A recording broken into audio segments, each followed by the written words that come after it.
সম্পদের হিসেব দিতে আগামীকাল দ্বিতীয় দফায় দুর্নীতি দমন কমিশনে হাজির হওয়ার তারিখ সাবেক পুলিশ প্রধান বেনজির আহমেদের। এর আগে চলতি মাসের ৬ জুন তার হাজির হওয়ার কথা থাকলেও তিনি হাজির না হওয়ায় নতুন তারিখ ২৩ জুন নির্ধারণ করে দুদক।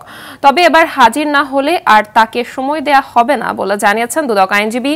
কারণ হিসেবে তিনি বলেন, দুদক আইনে তৃতীয়বার সময় দেওয়ার সুযোগ নেই। সাবেক আইজিপি বেনজির আহমেদ, তার স্ত্রী জিশান মির্জা, মেয়ে ফারহিন রিশতা বিনতে বেনজির ও তাসিন রাইসা বিনতে বেনজিরের বিরুদ্ধে গত ২২ এপ্রিল জ্ঞাত আয় বহির্ভূত সম্পদ অর্জনের অভিযোগে অনুসন্ধান শুরু করে দুদক।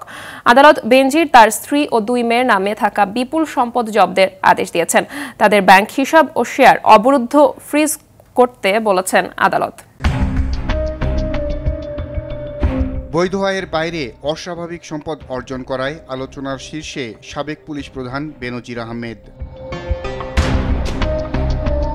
বেনজির, তার স্ত্রী জিশান মির্জা, মেয়ে ফারহিন রিশতা বিনতে বেনজির ও তাসিন রাইসা বিনতে বেনজিরের বিরুদ্ধে গেল ২২ এপ্রিল জ্ঞাত আয় বহির্ভূত সম্পদ অর্জনের অভিযোগে অনুসন্ধান শুরু করে দুদক। এরই মধ্যে আদালত তাদের নামে থাকা বিপুল সম্পদ জব্দের আদেশও দিয়েছেন। ৮৩টি দলিলে তাদের ২১ বিঘা জমি, গুলশানের ৪ ফ্ল্যাট জব্দ এবং ৩৮টি ব্যাংক হিসাব ও বিভিন্ন কোম্পানির শেয়ার অবরুদ্ধ করার আদেশ দেওয়া হয়েছে।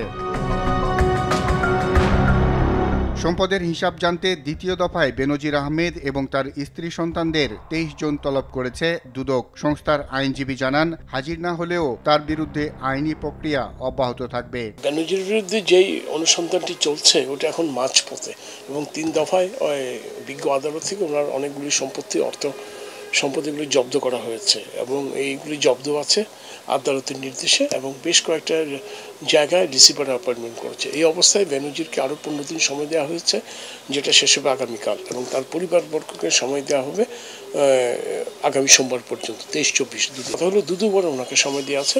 আর সময় দেওয়া যাবে কি না, এটা একটা বড় ভাইটাল প্রশ্ন। এটা নিয়ে হয়তো অনেকে দ্বিমত থাকতে পারে, বাট কিন্তু আমি বিধি পড়ে যেটা বুঝেছি, দুর্নীতি দমন কমিশন বিধিমালা ২০০৭-এর যে বিধি ৭, বিধি ৮ এবং বিধি ১৭-র ৪, ৫, ৬, ৭ এগুলোতে সর্বশেষ যে ১৫ দিন সময় দিয়েছে তার বাইরে দেওয়ার আইনগত কোনো সুযোগ নেই।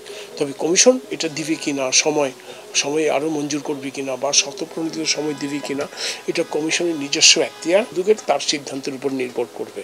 কিন্তু আইনটা যদি আমি পর্যালোচনা করি, আমার ব্যক্তিগত অভিমত হলো সময় দেওয়ার কোনো সুযোগ নেই। প্রশ্ন হলো বেনজির সাহেব সময়ের দরখাস্ত দিলে কি হবে বা দুদক সময় দিলে বা না দিলে কি হবে। কনসিকুয়েন্সটা হলো এতে কিছু যে আসে না কমিশন অনুসন্ধানের ক্ষেত্রে, কারণ অনুসন্ধান কার্য তার আইন বিধি অনুযায়ী চলবে। এখন রুল ৮ এটা অনুসন্ধানের সময় প্রযোজ্য, বিধি ৮ আর বিধি ১১ হলো তদন্তের ক্ষেত্রে প্রযোজ্য। সেখানে বলা হয়েছে কমিশন যদি কাউকে মনে করে তাহলে জিজ্ঞাসাবাদের জন্য তাকে ডাকতে পারে।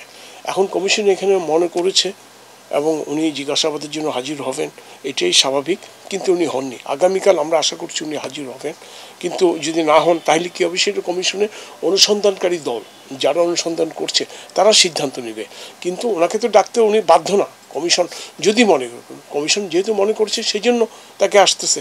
তা আমি মনে করি উনি আসুক আর না আসুক, সময় বাড়াক আর না বাড়াক, অনুসন্ধান তার নিজস্ব আইন বিধি অনুযায়ী চলবে এবং একটা পর্যায়ে অনুসন্ধান কার্য শেষ হবে। অনুসন্ধান কার্য শেষ হওয়ার পরে যখন অনুসন্ধান রিপোর্ট দেওয়া হবে কমিশনের কাছে, কমিশন সেটা যাচাই বাছাই করে তখন সিদ্ধান্ত নেবে মামলা হবে কি না। কারণ রুল 17 সাবরুল 4, 5, 6, 7 আমরা যদি পড়ি, সর্বশেষ 15 দিন ওনাকে যে সময়টা দেওয়া হয়েছে ওই সময়ের পরে ওনাকে হয়তো যদি মামলার তথ্যপাত্য প্রমাণিত বলি হয়েছে যদি কমিশন মনে করে তাহলে মামলা হবে, যদি মনে করে যে তথ্যপত্র প্রমাণিত হয়নি তাহলে অনুসন্ধান সমাপ্তি ঘটবে। এই দুটোই বিধিতে বলা আছে। সাবেক পুলিশ প্রধান বেনজির আহমেদ দেশে ফিরেছেন কিনা সে বিষয়ে ইমিগ্রেশন পুলিশ সহ বিভিন্ন মাধ্যমে যোগাযোগ করেও কোনো তথ্য পাওয়া যায়নি। বেনজিরের পক্ষে কোন আইনজীবী লড়ছেন তার হদিসও মেলেনি। আর বাদল, RTV, ঢাকা।